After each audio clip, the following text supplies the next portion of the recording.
Ceci est un livre audio autogénéré par Google. Education comparée. Collection dirigée par Dominique Groux. La collection Éducation comparée est destinée aux enseignants et futurs enseignants, aux formateurs et aux parents d'élèves, aux chercheurs et décideurs.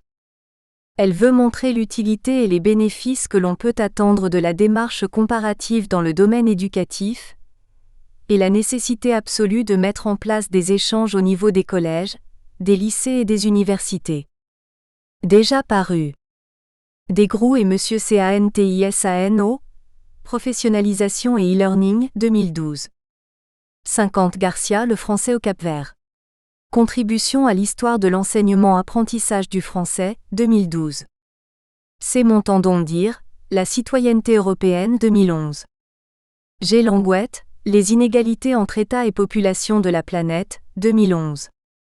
Monsieur Bertucci, Iboyer, Transfert des savoirs et apprentissage en situation interculturelle et plurilingue, 2010. J. Monsieur Cartier, L. Porcher, Apprendre et enseigner d'hier à aujourd'hui, 2010. Monsieur Zahugon, GPEZEU, Vbord, Coord, Éduqué par la diversité en Europe, 2010. C. Gonsalves, Groux, Approche comparée de l'enseignement des langues et de la formation des enseignants de langue, 2009. 50 Porcher, l'éducation comparée, pour aujourd'hui et pour demain, 2008. S. Anart, Agorga, Monsieur Abroyon et Théo Guédir, de la comparaison en éducation. Hommage à Soledad Pérez, 2008. Philippe Masson, pour une formation des enseignants à l'Europe, 2004. Denis Poisat, l'éducation non formelle, 2003. Dominique Groux et Henri Hachaud LEC dire, une identité plurielle, mélanges offerts à Louis Porcher, 2003. Remerciements.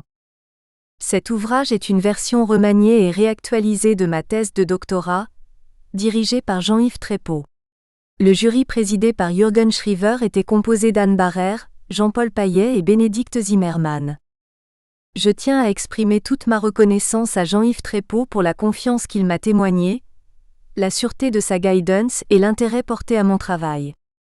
Pour l'élaboration de cet ouvrage, j'ai bénéficié de la pertinence des critiques d'Anne Barrère, Jean-Paul Paillet, Olivier Potier, Jean-Marie Privat, Jürgen Schriever, Abdelwedou Ulchek et Bénédicte Zimmermann. Leurs conseils m'ont été précieux. Je tiens très sincèrement à remercier Dominique Groux pour ses conseils.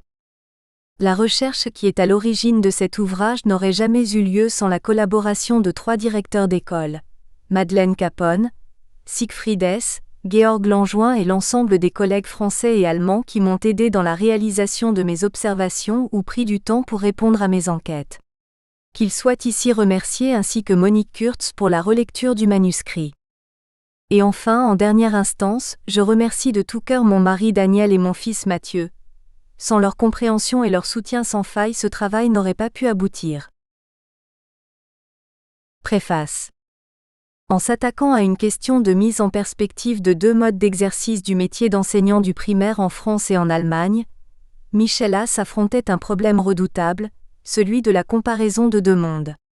Elle a vite mesuré la difficulté d'obtenir des résultats tranchants sur cette question, du moins dès lors qu'on essaie d'entrer un peu dans le sens visé par les acteurs, et pas seulement dans le sens que les organisations entendent donner à voir. Une difficulté qui est bien sûr celle de toute comparaison internationale. Mais une difficulté qui est aussi celle de définir les zones de pertinence de la comparaison de 2 blocs symétriques, taillés à l'aide du même instrument de mesure.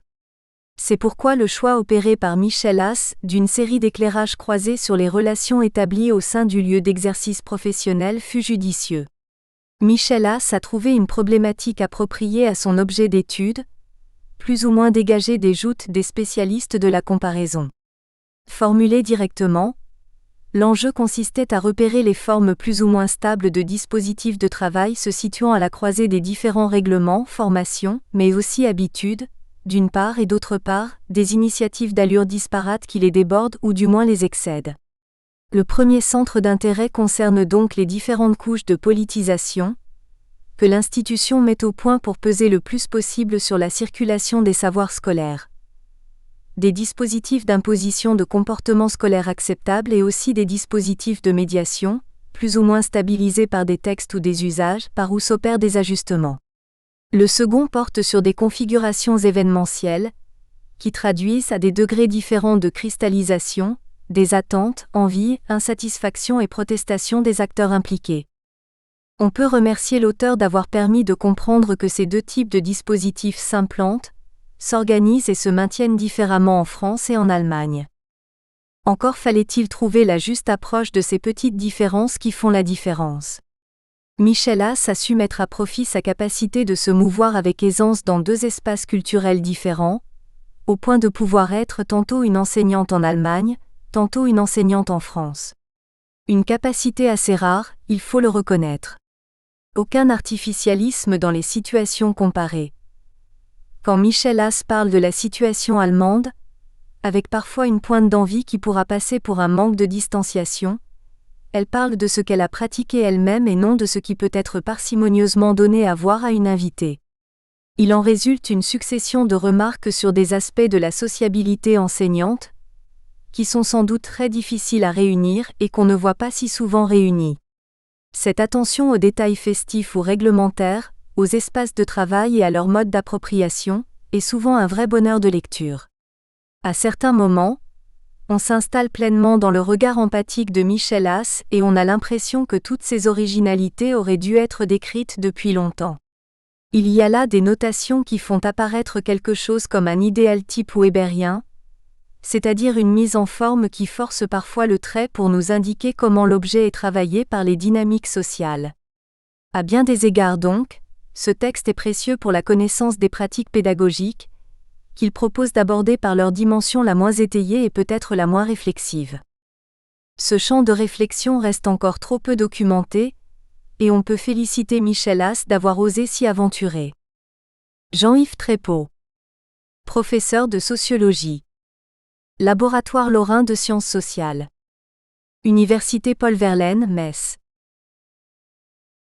Introduction. L'enseignement obligatoire, la sécurité sociale, la généralisation du salariat sont quelques-unes des avancées communes à la nation allemande et à la nation française. Pourtant, des singularités persistent. La place de l'État dans la vie économique et sociale, les rapports entre l'État et l'Église, les processus de sécularisation, les structures syndicales, les organisations administratives, les systèmes de formation, etc.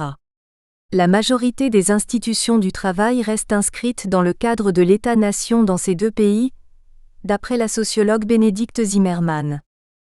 Des interrogations sur la nature et l'évolution du métier de professeur des écoles, des questionnements sur leurs pratiques pédagogiques et sur les programmes scolaires régulièrement remaniés, m'ont encouragé à participer à deux formations professionnelles intitulées « Découverte de sa profession dans le pays voisin, l'Allemagne en l'occurrence ».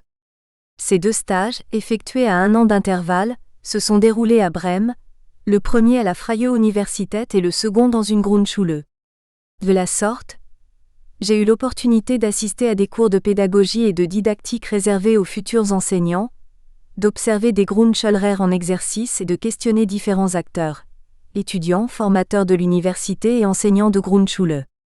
Suite à ces deux périodes de découverte, j'ai commencé cette recherche comparative, amorcée par une étude intitulée « France-Allemagne, dichotomie culturelle et éducative », dans le but d'approfondir ces observations instantanées du métier d'enseignant et de mieux comprendre les rapports quotidiens entre enseignants.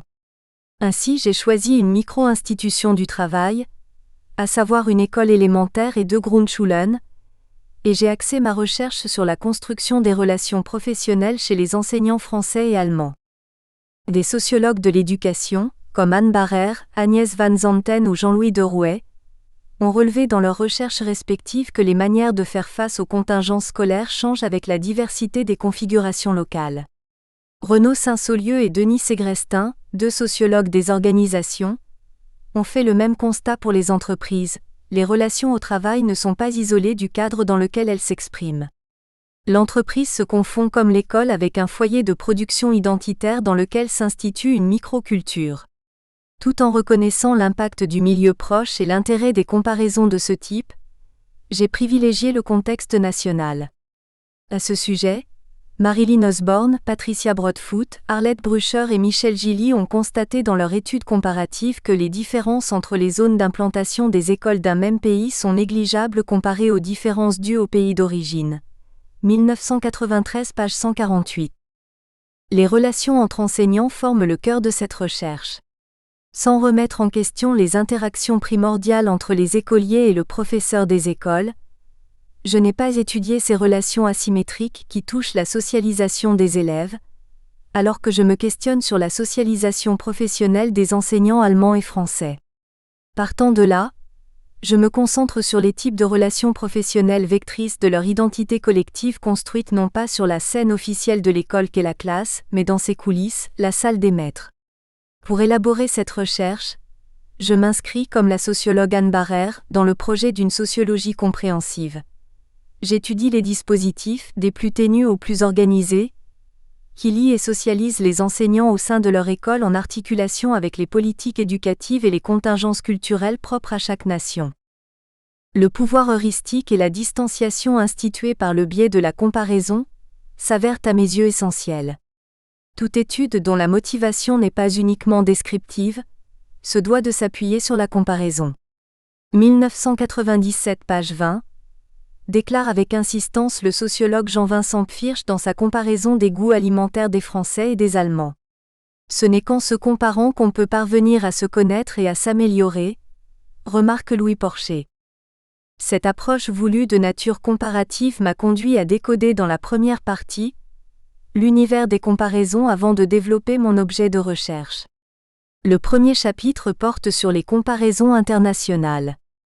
Faire l'impasse sur ces travaux nous priverait sans nul doute d'une source conséquente de données scientifiques. Après avoir brièvement rappelé l'émergence et l'impact de la comparaison en sciences sociales, je présente succinctement quelques recherches comparatives franco-allemandes et je précise le mode de comparaison privilégié dans différentes études internationales. Suit un état des lieux concis sur les recherches sociologiques françaises et allemandes axées sur l'enseignant, l'acteur principal de notre étude. Dans le second chapitre, j'expliciterai mon objet de recherche, l'articulation instaurée entre micro- et macro-sociologie et les concepts retenus. Pour ce qui est de la méthodologie privilégiée pour mener à bien ce travail, j'ai essentiellement eu recours à des outils qualitatifs. Comme l'ethnographe Georges Ballandier, j'ai tenté de réaliser une présentation aussi complète que possible d'un groupe, les enseignants en l'occurrence, dont l'extension restreinte semble permettre une saisie totale. À cet effet, l'enquête a volontairement été étalée dans le temps et limitée dans l'espace. La description s'appuie sur un matériel recueilli lors de mon observation ethnographique, dans 2 écoles allemandes et une école française une année durant. Ce matériel est complété par des observations secondaires, effectuées dans d'autres écoles, et 2 questionnaires. Le premier concerne l'aménagement et la fréquentation de la salle des enseignants. Il a été rempli par des sociologues amateurs, professeurs des écoles et Grundschullehrer, exerçant dans des écoles françaises et des écoles allemandes localisées dans différentes régions. 14 salles des maîtres et 14 Lehrerzimmer ont été minutieusement décrites. Enfin, pour consolider ces observations in situ, j'ai accompli avec un deuxième questionnaire une étude quantitative avec l'objectif de généraliser un certain nombre d'observations et d'intercepter des données non observables sur le terrain. À ce questionnaire de faits et d'opinion rempli par 268 enseignants allemands et français, se sont greffés des résultats d'instituts nationaux permettant de compléter, d'infirmer ou de confirmer les miens.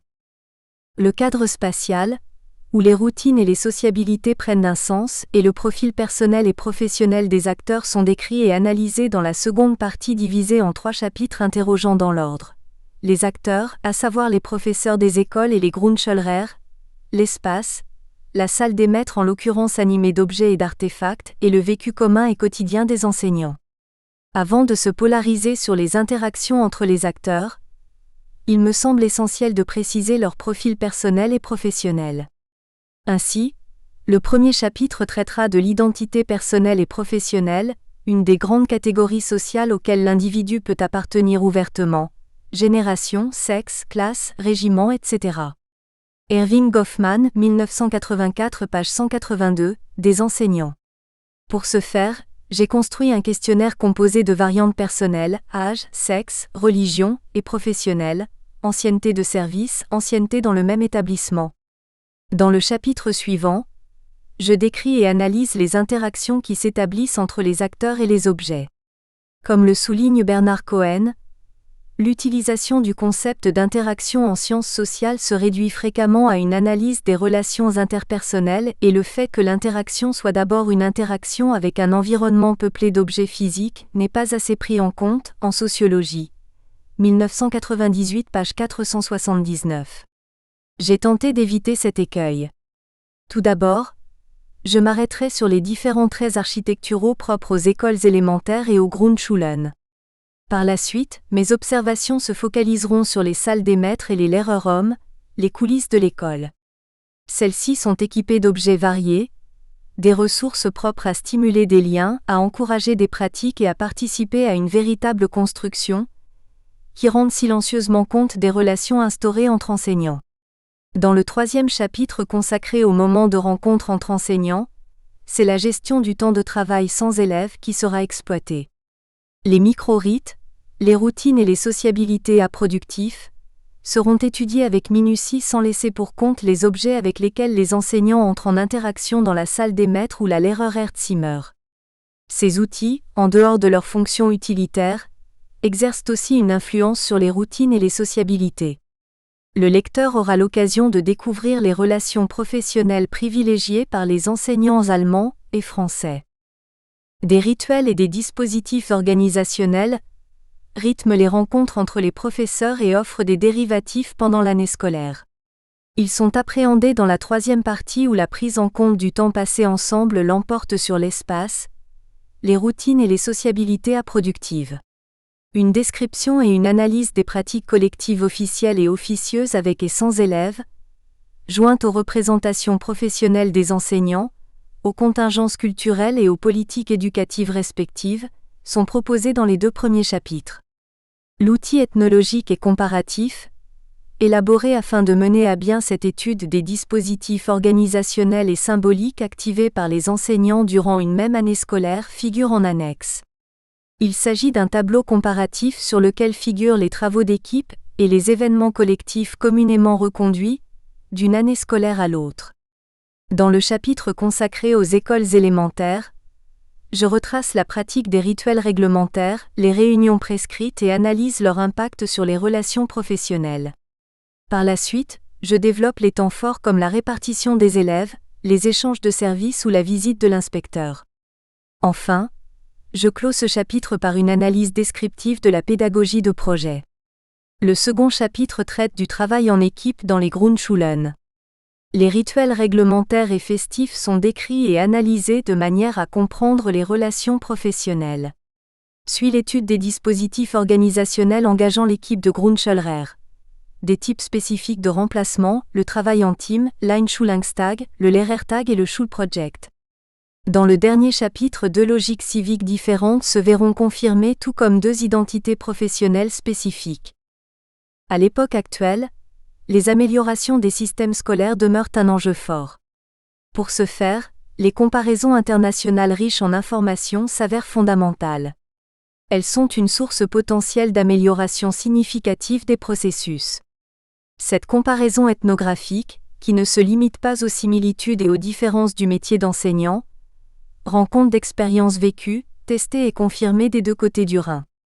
Elle présente des constats au sujet d'un métier, son cadre, ses routines, ses dispositifs organisationnels et ses acteurs, dont les conditions de travail, les relations professionnelles et les responsabilités sont trop souvent ignorées.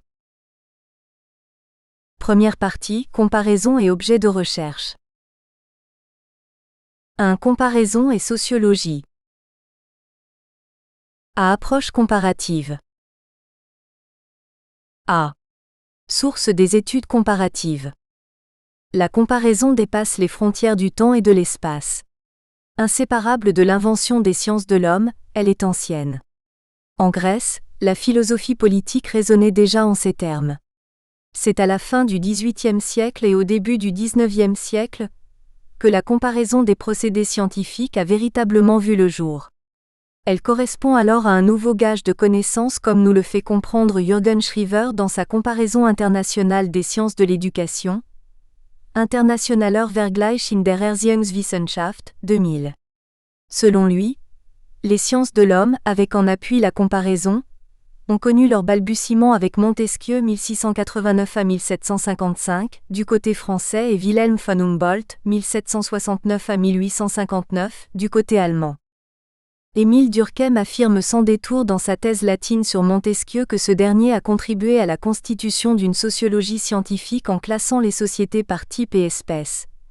À la peinture ironique de la société française, Montesquieu, mêlait un roman de mœurs orientales. 1964, page 13. Dans les lettres persanes 1721 et dans l'esprit des lois, 1749, Montesquieu mettait en rapport les lois sociales dont l'éducation avec différents types de gouvernement. Alexander von Humboldt, un voyageur passionné, a exploré 3 continents, Amérique, Asie et Europe, et a travaillé dans des domaines aussi variés que les sciences de la Terre, les sciences naturelles et les sciences de l'homme. Par la collecte et la classification des données dans les sciences naturelles, étude de la géographie des plantes ou les sciences humaines. Comme un ethnologue, il a étudié la vie économique, l'organisation sociale, les mœurs, les arts, les religions et les croyances des anciens Mexicains et Péruviens. Il a implicitement introduit la comparaison. Des penseurs politiques ont mis en œuvre la méthode comparative enclenchée par Montesquieu. Par le moyen de la comparaison, Alexis de Tocqueville a défendu les fondements de la démocratie dans 2 de ses ouvrages. De la démocratie en Amérique, 1835, et l'Ancien Régime et la Révolution, 1856. Dans le premier, il a construit un modèle de la démocratie en s'appuyant sur les différences entre l'Europe et les États-Unis. Dans le second, il a comparé le régime aristocratique à la démocratie. Karl Marx, 1818 à 1883, a approché la réalité sociale en observant le mode de fonctionnement de différents pays européens. Il s'est appuyé sur ces comparaisons pour expliquer les fondements des sociétés capitalistes et proposer leur transformation. Marc-Antoine Julien de Paris, 1775 à 1848, l'auteur du syntagme français, Sciences de l'éducation, est le précurseur de l'éducation comparée. Les recherches sur l'anatomie comparée ont fait avancer la science de l'homme. De même, les recherches sur l'éducation comparée doivent fournir des moyens nouveaux pour perfectionner la science de l'éducation, a noté Marc-Antoine Julien de Paris dans Esquisse d'un ouvrage sur l'éducation comparée, 1817, biais 1962, page 13. C'est avec Marc-Antoine Julien de Paris que naît en 1817 la spécialité nouvelle qu'est l'éducation comparée. 1997, page 30, affirment Dominique Groux et Louis Porcher, 2 spécialistes de l'éducation comparée. Dans les règles de la méthode sociologique, 1895, Émile Durkheim donne de véritables assises à la comparaison en sociologie. Selon lui, elle n'est pas une branche quelconque de la sociologie mais la méthode essentielle de la sociologie. Elle fournit les moyens de l'administration de la preuve. On explique qu'en comparant, écrit-il dans Le Suicide, 1897, où il effectue des comparaisons entre le taux de suicide et les conditions sociales ou les espaces géographiques. Max Weber s'est appuyé sur la sociologie historique et la sociologie comparative pour appréhender le monde social. Il a effectué des études comparatives en Europe et en Asie. À titre d'exemple, la diversité des civilisations s'exprime de la manière la plus frappante dans la variété des traditions religieuses selon Max Weber, Gesammeltauffet zur Religionssoziologie, tome 1, 1920, The Religion of China, tome 2, 1951, India, The Sociology of Hinduism and Buddhism, tome 3, 1958. Aujourd'hui, la comparaison est loin d'être unanimement empruntée dans les recherches sociologiques françaises. Elle connaît néanmoins un nouveau souffle dans les sciences de la société. Le sociologue Raymond Boudon particularise les recherches comparatives en fonction du cadre. Mark Morris distingue les instruments conceptuels retenus dans une recherche sociologique pour spécifier 3 types de comparaisons internationales. Comme nous avons entrepris une comparaison internationale, il n'est pas sans intérêt de préciser la démarche de Mark Morris et de s'arrêter sur quelques comparaisons franco-allemandes. B. Type d'approche comparative.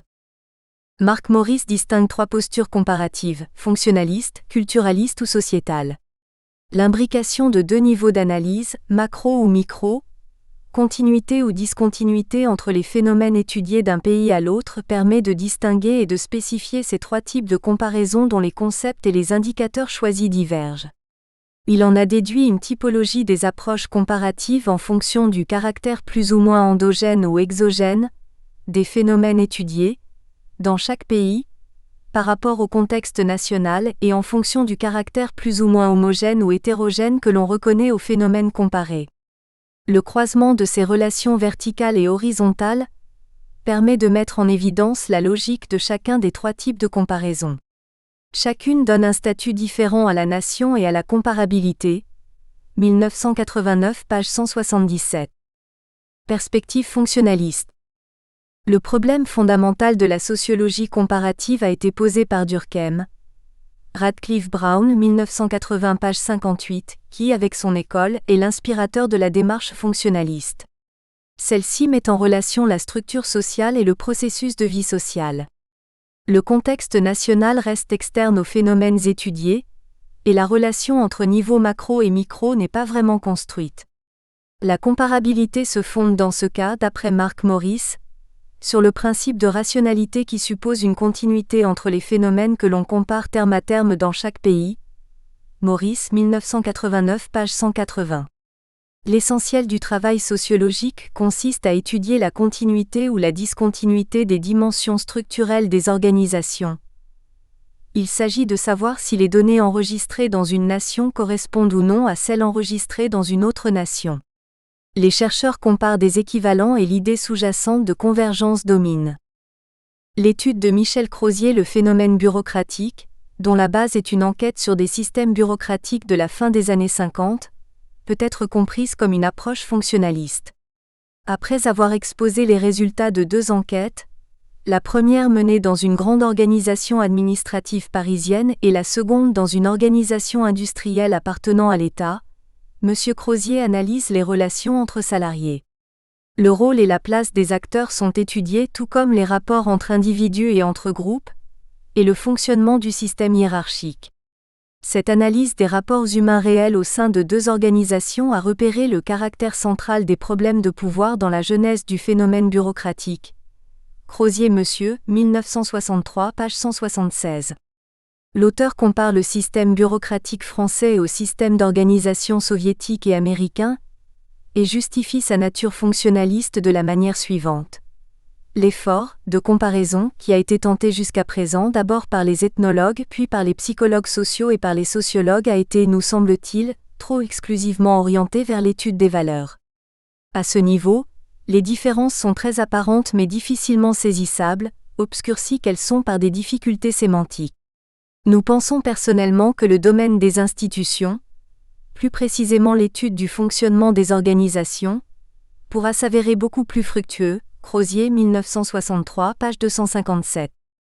La comparaison du système français d'organisation avec le système soviétique est difficile, étant donné l'insuffisance d'informations directes d'ordre sociologique disponibles du côté soviétique. Quelques différences ont toutefois été interceptées. Au modèle français dans lequel le pouvoir n'a pas beaucoup d'emprise sur ses subordonnés, s'oppose le système russe où l'administration dispose de tous les moyens nécessaires pour intervenir auprès des subordonnés qui ne font pas objection à son pouvoir discrétionnaire. Suspicion et contrôle caractérisent le modèle russe. Le système d'organisation bureaucratique américain a aussi ses spécificités. Michel Crozier compare le système administratif français à celui des États-Unis, au niveau du département chez l'un, du comté chez l'autre.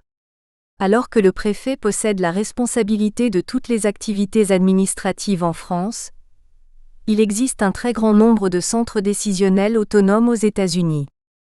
Enfin, Michel Crozier compare deux systèmes français, le système bourgeois, modèle paternaliste faisant fonctionner des réseaux sociaux distincts, et le système bureaucratique, modèle républicain indistinct dans son caractère méritocratique. Le système bourgeois et le système bureaucratique d'organisation apparaissent comme deux réponses extrêmement élaborées de la même société au dilemme que pose la direction de toute action collective. Les deux mondes hostiles ont été en même temps complémentaires et presque indispensables l'un à l'autre. Crozier, 1963, page 336. Deux sociologues anglaises, Marilyn Osborne et Patricia Broadfoot, et deux psychologues français, Arlette Brucher et Michel Gilly, ont privilégié l'approche fonctionnaliste, sans s'y référer exclusivement, dans leurs recherches comparatives portant sur les instituteurs anglais et français. Instituteurs anglais, instituteurs français. Pratique et conception du rôle. Leur objet d'investigation porte sur la comparaison du fonctionnement des établissements et les représentations des enseignants. Les chercheurs relèvent les similitudes et les différences de fonctionnement et d'organisation des écoles primaires anglaises et françaises. Corrélativement, ils justifient les pratiques et les conceptions du métier propres aux enseignants de chaque pays. Alors que Patricia Broadfoot et Marilyn Osborne ont mis l'accent sur le professionnalisme et l'exercice des responsabilités des enseignants dans les deux systèmes scolaires, les psychologues étudient les rapports entre les objectifs, le fonctionnement et les représentations que les instituteurs se font de leur métier. Ils ont problématisé ces aspirations réciproques dans le dessein de montrer l'impact des systèmes socio-institutionnels et des traditions culturelles dont ils relèvent, sur les pratiques des enseignants et la représentation qu'ils ont de leur rôle et de leurs responsabilités. Après avoir rappelé l'évolution de l'enseignement en France et en Angleterre, à partir du XIXe siècle jusqu'à la fin des années 1980, ils développent le fonctionnement des écoles.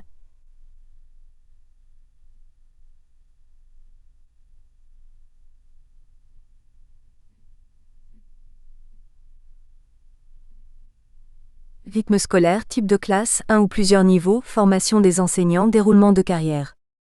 De la sorte, ils exposent et commentent les résultats de leur enquête effectuée dans le comté d'Avon et le département des Bouches-du-Rhône. Ainsi, dans la deuxième partie, les auteurs dévoilent les profils personnels et professionnels des instituteurs, leur contexte de travail et leurs relations professionnelles et sociales. Ils ont notamment mis en exergue que le métier d'instituteur est quasi exclusivement occupé par les femmes en Angleterre, tout comme en France. La formation initiale des professeurs des écoles dure toutefois plus longtemps en Angleterre, où les enseignants assurent plus de fonctions. Ils participent aux activités socio-éducatives extrascolaires et disposent de rapports plus étroits avec les parents d'élèves que leurs homologues français. Des deux côtés, les enseignants sont en contact avec des psychologues scolaires ou des rééducateurs, etc. Dans la troisième partie, les auteurs dégagent des représentations différentes du métier d'enseignant et quelques similitudes. L'enseignant français privilégie la responsabilité interne, sa classe par rapport au pôle externe, école, parents, société. L'enseignant anglais estompe bien moins ce second pôle. Les deux côtés de la frontière, il s'agit d'un métier estimé ardu et insuffisamment reconnu bien que les enseignants de l'école primaire exercent une grande responsabilité vis-à-vis de l'instruction, voire plus généralement de l'éducation de l'enfant et par ricochet vis-à-vis de la société même. Perspective culturaliste. À l'opposé de l'approche fonctionnaliste, le vecteur de recherche de l'approche culturaliste est expressément la culture nationale. À l'universalisme, fondement même de l'approche fonctionnaliste, s'oppose ici le particularisme. Dans le phénomène bureaucratique, Michel Crozier a mis en œuvre une approche fonctionnaliste et culturaliste. Dans la dernière partie intitulée « Du phénomène bureaucratique comme phénomène culturel français », l'auteur s'est référé au concept de culture nationale. Michel Crozier cherche à savoir ce qui explique le poids de la bureaucratie dans le type français d'étatisation. Les processus de contrôle sociaux en cours dans une organisation se trouvent, selon lui, associés aux valeurs et aux modèles de relations sociales caractéristiques de chaque société. Les caractéristiques d'une société nationale qui se transmettent par les modèles familiaux, les modèles de socialisation, l'éducation, et qui sont constamment renforcés par l'expérience de la vie sociale, influencent profondément le possible développement de ces capacités. Elles constituent donc une contrainte extrêmement forte à tout changement. Crozier, 1963, pages 8 et 9. 30 ans plus tard, Philippe Diribarne a opté pour la même posture comparative dans la logique de l'honneur, gestion des entreprises et tradition nationale. Il cherche à comprendre toute une culture à travers une seule tribu, comme un anthropologue pour qui la culture est un système de sens à travers lequel l'individu perçoit et interprète une situation et une action concrète. Philippe Diribarne cherche à saisir les traits dominants d'une culture particulière, une organisation type, en l'occurrence l'entreprise. L'usine de Saint-Benoît-le-Vieux constitue son premier terrain d'observation. Philippe Diribarne cherche à comprendre ce qu'elle, l'usine, donne à voir des particularités d'une manière française de travailler ensemble. Puis, écrit-il, nous nous tournerons vers l'histoire de notre pays, de manière à saisir comment ce que nous avons observé traduit une manière française d'organiser la société dont les principes fondamentaux traversent remarquablement les siècles. Diribarne, 1989, page 19. Il met en évidence le principe du devoir. Le subordonné français n'a pas besoin qu'on lui ait fixé une responsabilité pour se sentir responsable. Il s'agit davantage d'accomplir les devoirs que la coutume fixe à la catégorie particulière à laquelle on appartient. Diribarne, 1989, page 27. La présence de nombreux ajustements informels et l'existence de 3 strates clairement présentes au sein de l'usine française. À ce sujet, Philippe Diribarne évoque l'idée de corps et la logique de l'honneur propre à l'histoire française. Il se réfère notamment à l'Ancien Régime et la Révolution de Tocqueville, et à l'esprit des lois de Montesquieu. Le premier développe la division de la bourgeoisie en corps, et le second la logique de l'honneur, héritage de la société d'ordre de l'Ancien Régime.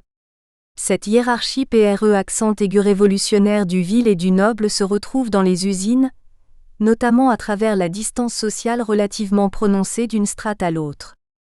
À l'usine américaine de Patrick City, vendre son travail pour un salaire est vu comme parfaitement légitime. Diribarne, 1989, page 133. La logique des rapports marchands est une référence aux États-Unis où l'échange libre et équitable, fair, entre égaux est indéniablement promu. Le management par objectif allié à une grande liberté de moyens s'avère essentiel voire incontournable. Philippe Diribarne constate simultanément l'exercice d'une forte pression sur le subordonné américain et une grande marge de manœuvre avec un attachement certain au fairness. L'essentiel est l'accomplissement du contrat, l'accord momentané est libre de leurs 2 volontés. Pour expliquer les comportements observés, il s'appuie sur l'histoire et se réfère aux descriptions d'Alexis de Tocqueville dans De la démocratie en Amérique. Les idées de libre association et de contrat social marquaient déjà, en 1620, les marchands qui s'instituèrent sous l'égide de Dieu, en société correspondant à un modèle d'association de citoyens égaux liés par le contrat. Le désir de parvenir à des accords entre pairs, à partir d'un examen honnête des faits, sans que quiconque soit en position d'imposer sa volonté. Diribarne, 1989, page 222, ressort de l'usine néerlandaise de Slugstad. Philippe Diribarne y relève un certain nombre de caractéristiques purement néerlandaises. Une forte affirmation de l'individu, une formalisation nette des responsabilités, une affirmation du pouvoir de décision personnelle, une grande résistance aux pressions exercées par l'autorité hiérarchique, etc. C'est la démarche consensuelle qui est valorisée aux Pays-Bas, où aucun ne domine l'autre. Fidèle à sa méthode, il explique ces différences par le recours à l'histoire. Les Pays-Bas ont été constitués comme nation par un accord entre provinces en 1579, l'Union d'Utrecht. Esprit de compromis et désir d'indépendance se manifestent dans le fonctionnement des institutions politiques de l'Union, comme dans celui de ses usines. Finalement, 3 logiques distinctes permettent de comprendre les modes d'organisation des 3 pays étudiés. Les États-Unis sont marqués par la logique du contrat, les Pays-Bas par la logique du consensus et la France par la logique de l'honneur. Cette approche culturelle cherchant à spécifier les propriétés uniques d'une société a été remise en question par Marc Maurice, François Sellier et Jean-Jacques Sylvestre dans leur recherche comparative intitulée Politique d'éducation et organisation industrielle en France et en Allemagne, 1982. En matière de comparaison internationale, il propose une nouvelle approche méthodologique et conceptuelle qualifiée d'approche sociétale. Perspective sociétale. La compréhension de la construction des acteurs dans leur rapport à la société caractérise, selon Marc Maurice, l'approche sociétale qui ne ressemble ni à l'approche fonctionnaliste postulant l'universalisme au nom du principe de rationalité, ni à l'approche culturelle avançant le particularisme des objets d'analyse au nom de leur appartenance à une culture nationale. 1989 page 186. Elle se distingue des précédentes en tentant de dépasser ce qui les oppose. Ni la rationalité ni la culture nationale ne sous-tendent l'approche sociétale, défendant le postulat de lien social entre acteurs et société. Les acteurs sont inséparables des structures et inversement. Enfin, la comparaison sociétale ne s'applique pas à des phénomènes particuliers, mais à des ensembles de phénomènes qui, d'après Mark Morris, constituent dans leurs interdépendances des cohérences nationales propres à chaque pays. Le paradoxe même de l'approche sociétale est de comparer l'incomparable, Mark Morris. En fait, la comparabilité des cohérences nationales se fonde sur ce paradoxe de la non-comparabilité terme à terme des éléments qui les constituent. L'approche sociétale déplace les logiques d'analyse empruntées par les fonctionnalistes ou les culturalistes, en accordant toute sa place au processus de construction des acteurs, processus que la comparaison va éclaircir. Nous passons en effet de la juxtaposition d'effets nationaux au repérage et à l'explicitation de cohérence sociétale. Morris, Sellier et Sylvestre, 1982. Une cohérence systémique s'instaure à l'intérieur de chaque unité observée par les chercheurs qui privilégient l'approche sociétale. Perspective croisée. Comparaison internationale et interdisciplinarité vont de pair, souligne Mark Morris qui a analysé 3 ouvrages comparatifs de nature pluridisciplinaire. Les auteurs font dialoguer économie et gestion avec histoire et sociologie. Les chercheurs se réfèrent explicitement à l'approche sociétale, sans s'abstraire de la comparaison fonctionnaliste. À juste titre, souligne Mark Morris, les auteurs de la socio-économie comparative SEC ne considèrent pas la analyse sociétale, comme une boîte à outils pour les comparaisons internationales. Ils adaptent plutôt celle-ci à leur propre démarche et à leur propre objet de recherche de façon originale et pertinente. 2003 page 276. L'analyse sociétale est aujourd'hui remise en question. Les auteurs eux-mêmes, Morris, Sellier et Sylvestre, ont adapté leur approche sociétale initiale. Dans Stratégie de la comparaison internationale, 2003, ouvrage CO dirigé par Michel Lallemand et Jean Spurk, un regard interdisciplinaire est donné sur la comparaison internationale. Les auteurs cherchent à savoir à travers cette recherche collective comment les différentes sciences de la société, l'économie, l'histoire, les sciences de l'éducation, les sciences politiques, la sociologie, s'emparent de cette stratégie de recherche comprise telle une posture de recherche. Dans le chapitre intitulé « L'analyse sociétale est-elle encore d'actualité ? L'historicité d'une approche et son évolution », Laby et Toem restituent l'analyse sociétale dans son contexte historique et présentent des chercheurs opposés ou ayant relevé un certain nombre de lacunes dans ce type de comparaison.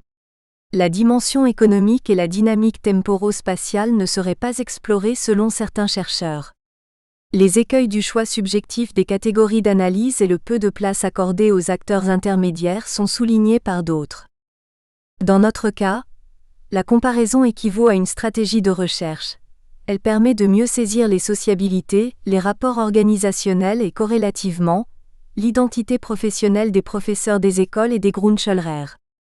Une unité sociale naturelle, directement observable, les enseignants dans leur école, spécifie le cadre de cette recherche comparative qui se réfère à l'approche sociétale, sans s'y restreindre, dans le sens où le postulat du lien entre acteurs et société s'avère essentiel. C. Comparaison franco-allemande. L'étude de comparaison franco-allemande confortera sans conteste notre propre analyse. À cet effet, j'ai sélectionné 4 ouvrages et exploité 3 types de comparaison. Les 2 premières se réfèrent à la culture, la suivante au phénomène sociétal et la dernière à la dynamique historique. Il s'agit des livres de Louis Dumont, Homo Equalis 2. L'idéologie allemande. France-Allemagne et retour, 1991, de Jean-Vincent Pfirsch, La saveur des sociétés. Sociologie des goûts alimentaires en France et en Allemagne, 1997, de Mark Morris, François Sellier et Jean-Jacques Sylvestre, Politique d'éducation et organisation industrielle en France et en Allemagne, 1982, et du recueil, CO dirigé par Bénédicte Zimmermann, Claude Didry et Peter Wagner, intitulé Le travail et la nation. Histoire croisée de la France et de l'Allemagne, 1999. Sources culturelles. L'utilisation quasi systématique du comparatisme a fourni une unité à l'ensemble de l'œuvre de Louis Dumont. L'Inde, l'Angleterre, l'Allemagne et la France servent de référence à ces recherches d'anthropologie politique et économique qui se fondent sur deux concepts opposés, l'holisme et l'individualisme. Dans Homo hierarchicus 1964, Louis Dumont rend compte d'une société traditionnelle, l'Inde, caractérisée par une structure de caste. L'intégration symbolique y prend forme au moyen d'un système de valeurs de nature non économique. Dans Homo equalici 1977, il reconstitue la mise en place historique de l'idéologie économique occidentale et dans Essai sur l'individualisme 1991, la formation de l'individualisme occidental depuis le début de l'ère chrétienne. Dans Homo equalis 2, l'idéologie allemande, France-Allemagne et retour 1991, Louis Dumont cherche à savoir comment les Français et les Allemands s'engagent, chacun à leur manière, dans l'individualisme. Il s'agit cette fois d'envisager les variantes nationales de l'individualisme moderne. Pour y parvenir, Louis Dumont s'attache à la mise en perspective réciproque des versions allemande et française de l'individualisme et retrace le développement historique des idéologies allemandes et françaises. Avec la naissance de la chrétienté, l'homme est reconnu dans son unicité en Allemagne tout comme en France. Nous espérons que vous avez apprécié cet aperçu. Pour continuer à écouter ce livre audio sur Google Play Livres, utilisez le lien dans la description de la vidéo.